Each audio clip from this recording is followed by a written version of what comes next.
Hello and welcome to this episode of the Geoeconomic Agenda, a podcast from the Institute of Geoeconomics at the Asia-Pacific Initiative in Tokyo that investigates the connections between economics, politics, business, and society. I'm your host, Paul Nadeau, and I'm a visiting researcher here at the IOG. Today, I'm sitting down with Jared Mondschein. He's the Director of Research at the United States Studies Centre at the University of Sydney in Australia. Jared, thanks for joining us today. My pleasure. And this is what I hope will be the first in a series of discussions on Indo-Pacific perspectives of the U.S. elections, particularly as it pertains to geoeconomics, of course. That's the remit of the podcast. But I'm glad I'm starting off with you, because you have said that Australians are actually more interested in the U.S. election than their own. Is that true? That's right, yeah. In 2016, there was an election here in Australia, and then an election in the U.S., obviously, the Trump-Hillary Clinton election. And we found that Australians consumed twice as much news on the U.S. election as they did the Australian election. So the obvious question here is why? Is this like watching a burning car on a highway, or are there, material interests involved for Australians? I think the answer to that is yes. So firstly, yeah, the U.S. politics are naturally what I say is the soap opera that never ends. And we just have some colorful figures, which, you can say it's maybe a personality quirk of the U.S., but it's also a function of our politics, right? We don't have compulsory voting like they do in Australia. But you do have democracy sausages, right? Just as a quick aside, I do envy Australia for that part. Can you just explain to our listeners what democracy sausages are? Yeah, so I should first clarify that I'm an American in Australia, and so I will do my best to convey what I've learned from having lived here for 7 years. But democracy sausages are when you go to vote. After you vote, you get a hot dog, or what they call a sausage here. And it's sort of like a community gathering. It's usually similar to the U.S. You vote at like a school or like a community recreation room or something like that. And there's often, sausages. And now in our world, I manned the sausage booth at oh, really? The last vote. Yeah, at my children's school, I was one of the sausage cookers. There you and go. We were even we had gluten-free buns. We even had halloumi cheese. So it could be vegan and gluten-free. It was wanted to make it accessible to everyone. Okay, I want to make sure all election organizers who might be listening are paying attention right now, because I'd like to see this taken up at every polling booth. Okay, democracy sausages aside, please continue. You don't have compulsory voting in Australia, Okay. Yeah. So the American, we also don't have democracy sausages in the U.S. but yeah. So one of the reasons why it's so interesting to Australians is like you said, it's like a dumpster fire. It seems like for Australians to see how Americans could vote for that. But also, they do have material interests. Similar to Japan, Australia is in an alliance with the U.S., and it is really foundational to not only Australia's sort of national security, but also its sort of international mindset. I think. Australia famously made headlines back in 2020 when then Prime Minister Scott Morrison said that it's worth looking into a sort of inquiry into the origins of COVID, which led to then a pathway of economic coercion by China. I would be surprised if he would have said that as willingly if he were not in an alliance with the U.S. Interesting. Not that, he faced sort of any sort of like military threat at the time from China, but in terms of just knowing that you have the U.S. as being in an alliance with the U.S. and having them as an ally, really, I think, allows Australia to, in some ways, ironically, have more sovereignty, have more ability to say what they believe in. But with that all said, it's a bit complicated when you have when you're in an alliance with with a country that is headed up by someone who doesn't necessarily see the value of allies as much in the way that Donald Trump does. And so I think Australians really do see a vested interest. They see the U.S. as their, many of them see the U.S. as their closest ally. And it's really fraught when you have an event like January 6th. Right. And, someone who they see is the sort of culprit of that. Right. And then, how do we align our values and interests and et cetera. So it makes things a bit more complicated. So it's an interesting point you made about Australians almost having more sovereignty as a result of the alliance. But, one of the features of Trump 1, at least, was, I don't want to necessarily call it fraying, but more of a disinterest or ambivalence about U.S. alliances. How did that shake Australian decision makers or the Australian public, if at all? And you mentioned the Scott Morrison's call for an investigation into COVID in 2020 and the height of the Trump administration. Did Trump's approach to the Australian relationship have an impact on that at all, or was this just sort of the general milieu of U.S.-Australian relations? Yeah, I would argue that no country actually did better under the Trump administration than Australia. Okay. You have some countries who did pretty well. You could say Saudi Arabia, but I would not say that Saudi Arabia did particularly well in the Biden administration subsequently, right? Whereas both Scott Morrison, the former prime minister, and the current prime minister, Anthony Albanese, have both gotten state dinners from first the Trump administration and then the Biden administration. I think the sort of structural advantages Australia has really make it more important than ever. Henry Kissinger famously said he doesn't wake up in the morning and think of Australia while he's shaving. I would argue that DC and those in Washington think about Australia more than ever. And Australia has never been more relevant to the U.S. And that really, in my view, doesn't matter who the president is. If you think about what's in Australia's favor and what's the sort of structural advantages of Australia, is that it's a very clear ally of the U.S., long-standing ally who has fought with the U.S. in every war for over a century, which matters more to Americans than Australians, that last fact. But then you have the trade relationship and the investment relationship. The U.S. has been the largest investor into Australia and the largest destination of Australian foreign investment for decades. Has been one of its largest trading partners. It has a free trade agreement with the U.S. Then you look at, for the Trump administration, what matters to them is the structure of that trade relationship. And there's a trade deficit with the U.S., which most economists would say was not that relevant, but to the Trump administration means a lot. And then you have this AUKUS deal, which you haven't brought up yet, but it's still major. And if you think about the sort of components of the AUKUS deal, it is basically Australia paying the U.S. to stand up to China on its own more, to stand up to China more. And that's not only something that a lot of the U.S. doesn't feel NATO allies do enough in terms of standing up to revisionist powers. It's also investing more than 2% of its GDP in its defense. So it's making, I think, structurally all the decisions on a bipartisan basis that make it important to the U.S., regardless of who the prime minister is and regardless of who the U.S. president is, in my view. So in that sense, it sounds like given these structural advantages, Australia, the Australian-U.S. relationship could be doing okay. So what are the risks in that case? What is there to be afraid of?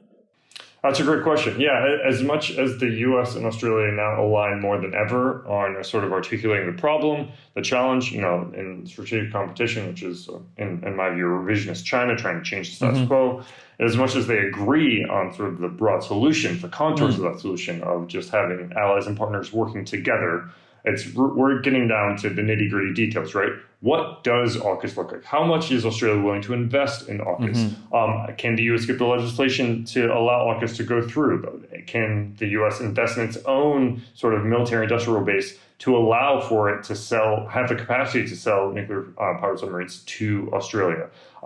It's sort of, we've gotten the broad issues right in terms of seeing them similarly and being aligned.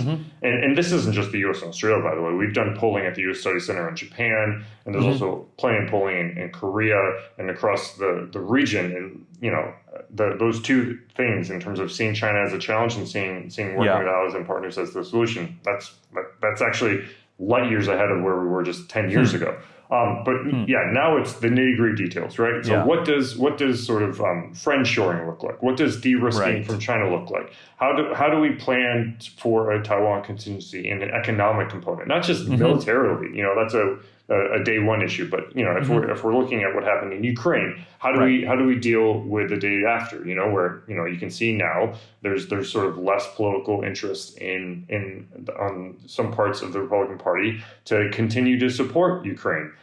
Is there a risk of that with Taiwan? I would personally say no, but still, just maintaining sort of the sort of political support for furthering an allied-centric approach to China. It's not easy. We can, in terms of rhetoric, it's easy to say, but in terms of, actually assigning budget to it, that's a different challenge. So I'll use that to springboard onto maybe a whole other set of risks. I mean, good news never really gets much attention, never really gets much clicks. So we'll talk about the risks mostly, but you can talk about potential benefits too if you'd like. But one of the features that you see in U.S. strategy, U.S. approach towards the Indo-Pacific, or rather I should say one area that you don't see is a real, measurable economic component. Obviously you're talking about TPP and CPTPP and IPEF and a certain disinterest, inability, however you want to describe it, to really plug the U.S. into those kinds of networks. How much, this is, and I'm sitting in Tokyo right now, and so I can tell you that this is a big priority for Japan. This is something that they have been, very frustrated about. How does that play in Australia? I mean, obviously you've said that Australia has had a pretty good deal from its relationship with the United States. Is the economic component sort of felt as a missing leg, if you want to call it that? Or is this something that you would like to have but can deal with it if they decide to go in a different direction? The U.S. decides to go in a different direction.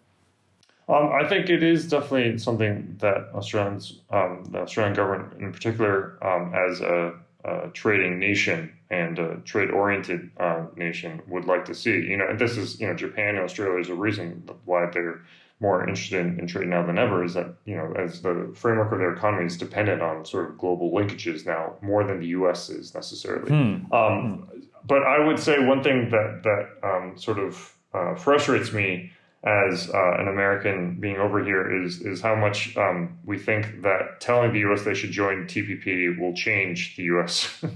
and change their opinion. And I think if anything, yeah, it doesn't, right? Like when does the U.S. respond to more lecturing, right? And it's just I don't think it does. There's a reason that even if we remember back in 2003, 2004, the Congress renames the French fries in the sort of cafeteria freedom fries because they were so angry with the French. And it was sort of like bipartisan. It doesn't even matter that the Democrats agreed with the French on being against the Iraq War, but it's like, no, don't tell us what to do. I remember that episode well, yeah. Right. So I think what the pathway forward is instead of more lecturing to the U.S., keep the hand open. I think that Australia should keep the hand open to CPTPP, to the U.S., eventually maybe coming around to more of a trade oriented engagement with Asia, but at the same time bolster CPTPP in terms of set the rules of the road with on their own. I think Japan, Korea, Australia, they have agency in this, and so the fact that the U.S. is sort of just sitting this one out doesn't mean that they have to. The rest of the world has to sit on their hands. And so, yeah, I think Australia would love to see the U.S. join anything resembling TPP or its successor, or even to double down on IPEF. But I think waiting for the U.S. to do so before embarking on their own economic agenda in the region is a fool's errand. I think it's a waste of time. I think, if anything, they should continue to work with friends and allies on their own across the region to set up a rules-based economic order, because that's ultimately what we all collectively want. Right. The U.S. wants that as well, but just can't decide on has some domestic challenges at home to sort of overcome first. But that kind of begs the question, if you can do that without the United States, and I think you make the right argument there, how high is the ceiling? Like, how much can you accomplish without U.S. participation. I mean, you only have to look at what's going on with CPTPP. You have the UK joining. I think maybe other parts of Europe are joining. If you get the world's your oyster. If you're willing to get friends and allies and actually and open the scope of who your friends and allies are to join this rules-based economic order. I think that's really what they need to focus on instead of just hitting their head against the same wall of U.S. protectionism. I mean, everyone thought that when Biden took office that he would get rid of the trade war and take a different approach, but no, the protectionism is here for now, and we can either be frustrated by it or just try to find alternative ways to save a rules-based economic order. No, I mean I agree with you, but it almost sounds like it's the U.S. that is losing more from sitting on the sidelines than it is the region. It is. Yeah. Okay. Of course. There's no question. Well, unpack that then. Yeah, well, it's just the U.S. right now. You saw with IPEF, which is not even a trade agreement. That was the trade pillar within IPEF, the Indo-Pacific Economic Framework. Again, framework, not agreement. The trade pillar of that was killed by a single U.S. senator in Ohio, right? So that was Sherrod Brown, who's a Democratic senator, up for re-election, and he single-handedly told the Biden administration, "You have to kill this pillar of IPEF if you want me to have any chance of keeping my seat in the Senate." And the Democrats have a 1-seat majority in the Senate, so they can't afford to lose. And a lot of close races. A lot of close races, and that Democrat in the state of Ohio it's not looking great for any Democrats in Ohio. It's been increasingly a more Republican state. So that tells you just the sort of domestic priorities of the Biden administration are really hurting its international policies of choice. And if they have to choose between the two, they're going to prioritize domestic time and time again. So is it hurting the U.S.? Yes. Is the rest of the region writing the economic rules that the U.S. wishes it could write? Yes. But I don't see the U.S. getting out of this logjam of sort of domestic constraints anytime soon. I think if there's anything for those of us who are in favor of the U.S. being more economically engaged in the region that we can take solace in is if there is a second Biden administration, Democratic presidencies have a habit of prioritizing more trade in the second half of their second term. Right, we saw that with TPP and Obama. Obviously, he did it a bit too late. So I think there is a chance of that happening. But I think for the next year, for this election year, and as well as potentially through the midterms, assuming if Biden is to be reelected, there's nothing we gained. And obviously, we also know where Trump stands in this, and he'll not only refuse to consider TPP, but he also has pledged to kill IPEF on day one. So that's a non-starter there. But I think, it's one of those things where it is hurting the U.S. The U.S. is not writing economic rules, but it's really up to American allies and friends and partners across the region to sort of be a sort of buoy for those economic rules in the absence of the U.S. So in terms of, sort of turn away from from trade for a little bit, and you talk about what the election means for the entire Indo-Pacific region. We've talked about the economic perspectives of this for a while. But what about the broader region? Like, how does Australia see the risks, not just to itself, but to the whole Indo-Pacific? Who gets a stronger hand? Who gets a weaker hand? What becomes possible that was not possible, or what becomes impossible that was once possible? So this is in terms of the election in the states for the region. Yes. Yeah. So I think there's a lot to unpack there. Trump is interesting in the way that if you look at Republican administrations and views on them in the region, there's only a few countries in the world that in 2004 would have reelected George Bush. And, Japan would have been one of them, right? I think a lot of people in the sort of European world and English-speaking world assume that most of the developed world is against Trump, but they mistake that for not realizing that the developed world includes non-English speaking and non-European countries. Exactly. That includes Japan and Korea. And I think increasingly Australia, we've done polling on this, and Australians are less concerned about Trump than they were before, maybe in 2016, because they know what Trump is at this point, and they fared somewhat well. It was not easy. Australians overwhelmingly prefer Biden over Trump. But I think there is more of a realization in Asia about the need for a U.S.-led alliance system. And we've done polling on this at the U.S. Studies Center. And what's really remarkable is not only is there real strong support for the alliance, even in a Trump administration, if that is the case, but we've also found that there is unbelievable levels of support for an alliance with Japan. For an Australian alliance with Japan, for instance, and that's really I think that is indicative of what Australia did to handle Trump when he was elected in 2016. Some countries, you could say maybe Canada, had sort of a bit of the moral lecturing that we talked about before by leadership there. But other countries like Japan and Australia really grabbed the U.S. by the lapel and just brought them as close as possible, and that includes working as closely as possible with President Trump. And so it was not more lecturing, but it was still just working closely with the U.S. and ever closer and focusing on doubling down the relationship with their leaders and Donald Trump. And we saw that with both, we saw that with Turnbull and especially with Morrison, also saw that with Shinzo Abe. And I think that is what a lot of leaders now realize, that is the way to engage with a Trump administration. But in terms of the stakes, what we're seeing now is similar to what we were saying before, is CPTPP. A lot of the allies in the region, especially in Australia, are realizing, okay, we can't just wait for the U.S. to bring us all into a room together. We can go into a room alone with Japan. And for the most part, the U.S. wants that and is happy for that, right?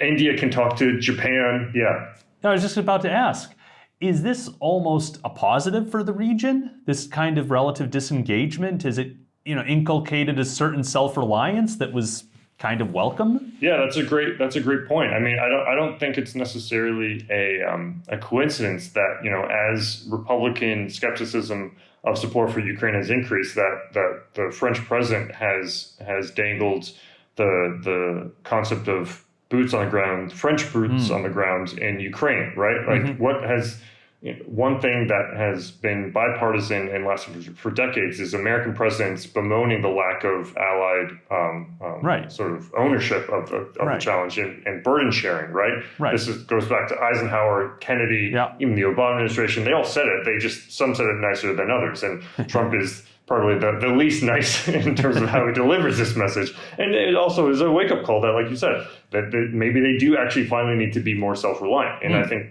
that is what the region is doing more than ever. Doubling down, like Australian relations with Japan, Australian relations with Vietnam, with the Philippines, they're all doubling down. Indian relations with Japan, all of this stuff has been bolstered in the last 10 years, I would say, but really been accelerated since the election of Trump in 2016.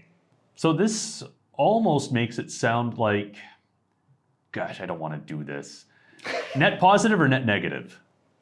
It's different. It's different. Okay. Like, good answer.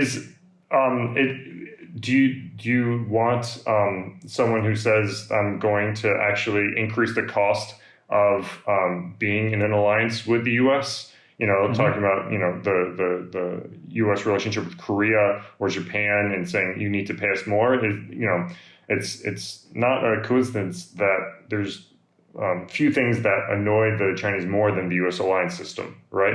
Of course, yeah. And when the U.S. uses that alliance system and leverages it to compel and to change sort of the what the region looks like, because China responds way better to bilateral pressure than multilateral pressure, right? Yes. And so I think the alliance structure is really one of the weak points for China. And it's really one of those things that China wants to untangle as much as possible. Yes. China deliberately picks on U.S. allies and would love to pick them off and wedge them as much as they can. And so when Trump wants to increase the cost of being in alliance with the U.S. I don't know if that is necessarily stronger and net positive. But if allies are willing to finally spend more than 2% of their GDP on military spending and to do more burden sharing, that's a net positive. So I think it's just different. Okay. But the Biden administration is not complaining that these countries are doing more for themselves either, right? No, like you said, this is something that the U.S. has been trying to kick its allies to do for years and years and years, and maybe this is a positive side effect of what we've seen. So final question, how confident are you in Australia's government and its political system to manage U.S.-Australian relations, whatever the outcome? Do you see them particularly well equipped? I mean, you talked about the structural advantages, but how do you rate their chances of managing a Trump 2 or a Biden 2 for the next 4 odd years? Yeah, it's not easy. There's no question. But the thing is, it wouldn't be easy regardless of who wins the election. In the same way that Australia will likely fare well regardless of who wins in the election. At the same time, it's not going to be easy regardless of who wins the election because of the challenges, because of, like I said, those nitty-gritty details of, for AUKUS is an unprecedented defense investment by Australia. Can Australia maintain the social goodwill, what they call here the social license for those major budgetary expenditures? This is going to be multi-generational, right? Is that going, right now, the Albanese government has continued, in my view, exactly the same way, if not very similar to where the Morrison government was on AUKUS. But is that always going to stay the case? Is the youngest generation of Australians really sold on the need for AUKUS and on the need for seeing the U.S. as in its alliance with the U.S. in its national interests? I think there's a lot of work to be done regardless of who wins in the U.S. And I think, with that said, it's different types of work depending on who the president is. And we can imagine with an Albanese government, which is Labour, more left, when Donald Trump, if he's elected president, says something that is disparaging of some group or insulting some group, you can imagine, reporters then asking Albanese his views on that, and him also getting some pressure from his backbench about, standing up to Trump on that and the need to not just accept an ally saying these things or doing these things, right? Like, and that doesn't help. It's not going to be easy. It's a lot more work, but it's different work. And with the Biden administration, you will have to really, like we were talking about before, stand up on Australia will have to do a lot more work standing up on its own to maintain an economic rules-based order in the region. That's not easy either. And let's not forget that Trump is, in my view, a symptom, not necessarily a cause. Maybe he's a symptom and an accelerant, but he's not a cause. So those underlying challenges that sort of gave birth to Trump doesn't mean don't go away if Trump doesn't win. And it's not the Trump trashing on alliances and trashing on NATO. That's an applause line with his supporters for a reason. Right. There's something there, right? He's not making these things up. And so I think thinking that it's just a one-man problem and him losing another election will solve these challenges, I think it's clear in terms of just the Biden administration's trade policy that some things are here to stay for at least the short to medium term. Jared Mondschein, this has been great. Thanks so much. My pleasure. I look forward to speaking to you again in the future. Take care. Thanks. Thank you. This is the Geoeconomics Agenda with Paul Nadeau. Finally, beavers are a big deal in Canada. There's a beaver on the Canadian nickel, there's a sculpture of a beaver over the door to the Canadian Parliament building, and a beaver shows up on the coats of arms of various provinces, universities, and more. It's partly because of the industriousness of the busy beaver, but it's more directly because of the beaver's central role in Canadian history. It might be an exaggeration to say that the semi-aquatic rodent is entirely responsible for the country of Canada, but it's also not that far off either. In the 1600s, European demand for beaver fur hats drove the creation of a vast trade network in the St. Lawrence River watershed and the Great Lakes. The creation of this network was marked by the foundation of Quebec City in 1608, which became the capital of New France and the hub of the North American fur trade. French explorer Samuel de Champlain developed alliances with some of the various tribes to help secure supplies of beaver furs along this network, and sent young Frenchmen to live among some of the Native American settlements to further help develop relations.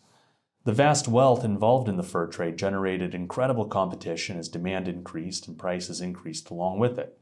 Firstly, between attempts at official monopolies like the Company of the 100 Associates, whose building you can still visit in Quebec City today, and the famous coureurs de bois, or woods runners, who began to bypass these monopolies and trade directly with Native Americans.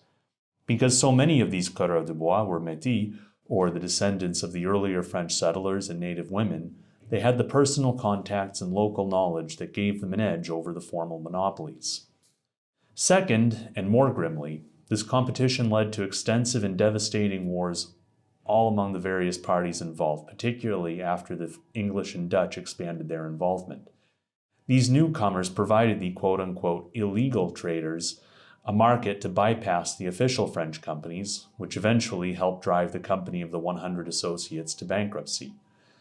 The broader conflicts between the French, English, and native tribes ultimately culminated in the French and Indian War, the North American theater of the 7 Years' War in the mid-1700s in Europe, and a conflict which saw France entirely lose its empire in North America and control of the beaver trade to the English along with it. Ultimately, overharvesting drove the beaver almost to extinction, but fortunately not before changing fashion tastes led to the demise of the beaver felt hat and a reprieve for the beaver. But the beaver trade had left its mark in terms of driving exploration and settlement into North America's interior, shaping the relationship between North America's indigenous population and the settlers, upending the geopolitics of the major European powers, and all contributing to help make Canada the place it is today. That's all for this episode, but stay tuned for more on the way. Until then, we want to talk about what you want to hear about, as well as take your questions for our show, so send us an email at geoeconomicagenda@ihj.global. Be sure to like, rate, subscribe wherever you get your podcasts, tell your friends, and most of all, keep listening. Thanks for joining us, thanks to the team at API for making this happen, and we'll talk to you next time.